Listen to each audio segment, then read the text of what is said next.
Qui n'a jamais rêvé de s'asseoir sur une terrasse à Paris, un matin d'été, avec sur sa table un bon café au lait et un croissant?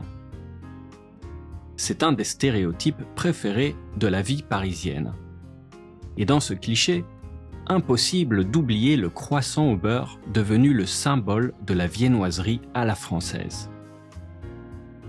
Mais même s'il s'agit d'une spécialité de France, on ne peut pas s'empêcher de se demander d'où vient le mot viennoiserie. Parce qu'en effet, le croissant trouve bien ses origines dans la ville de Vienne, en Autriche. Vu la popularité du croissant dans le monde, quelques légendes se sont formées sur son origine. Certains disent qu'il a été inventé en 1683 à Vienne pendant le siège de la ville par les Ottomans. Le croissant étant une référence au drapeau turc. Puis, qu'il aurait été importé en France par Marie-Antoinette, elle-même autrichienne.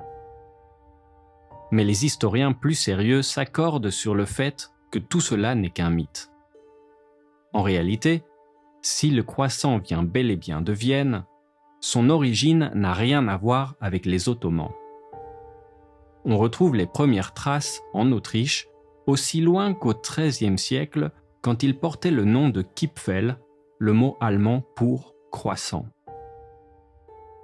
La forme ressemblant à une lune ou à une corne d'animal n'est pas anodine. Elle a été très utilisée dans l'histoire de la pâtisserie depuis des milliers d'années. C'est ensuite par le biais d'August Zang, un audacieux boulanger et homme d'affaires autrichien, que la pâtisserie prend son essor en France. En 1839, il ouvre une boulangerie viennoise rue de Richelieu à Paris. En adaptant les Kipfel autrichiens et en utilisant une pâte plus légère, sa boulangerie obtient un succès immédiat. Le tout Paris se retrouve chez lui pour déguster ses viennoiseries à la mode. Le mot Kipfel est traduit par le mot croissant, qui entre au dictionnaire la même année. Il faut ensuite attendre le début du XXe siècle pour que le croissant évolue encore.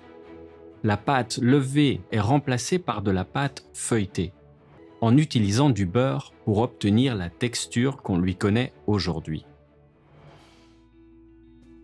Avec autant d'évolutions selon les goûts et les habitudes, il n'est pas étonnant que l'histoire du croissant continue aujourd'hui.